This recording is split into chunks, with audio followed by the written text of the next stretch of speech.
Tense moments for passengers of a Delta flight just before takeoff. The plane skidded off the taxiway, nearly plummeting into a ravine. Amy Wadas has been following the story all morning for us, and she joins us live from Pittsburgh International Airport now. And Amy, the plane is still there, isn't it? Lindsay, it is. The plane is still on the taxiway, and it hasn't moved since we got here this morning.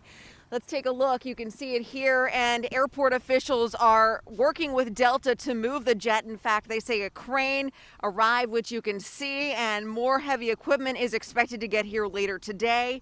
Now, for the people on board, it was a ride some say they'll never forget.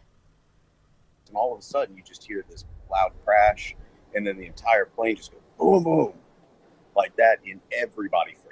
And just like that, this Boeing 717 came to a stop, its nose tipping over the edge of a ravine. 77 people were on board Delta Flight 2231, heading to Atlanta from Pittsburgh. Chris Holloman, who travels to Pittsburgh from Atlanta every week for work, says the pilot came on the speaker and told everyone to keep their seatbelts on. He goes, "Oh, well, we're just off the runway a little bit." And I went on Google Earth and saw that we weren't off a little bit, we were off a ton. This happened around 6:30 on a snowy Wednesday night. The FAA says the taxiway was icy. Holloman says he's not sure what to think.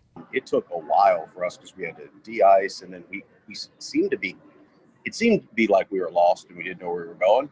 Holloman says they were on the plane for about 3 hours before they were rescued. During that time, he says, things got pretty intense.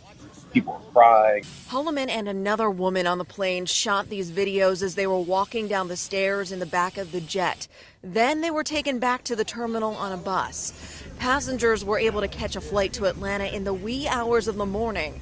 And Holloman says this won't be the last time he travels by air. I've been flying all through COVID, brave COVID, and I got to keep flying. I got to keep flying, but I'll always have it in the back of my mind. It's one of those things that's never going to go away. Now the FAA is trying to determine if the weather actually played a role in what happened here. Delta is also investigating. Meantime, airport officials say 2 runways are open and no flights are affected. Reporting live from Pittsburgh International Airport, Amy Wadas, KDKA News.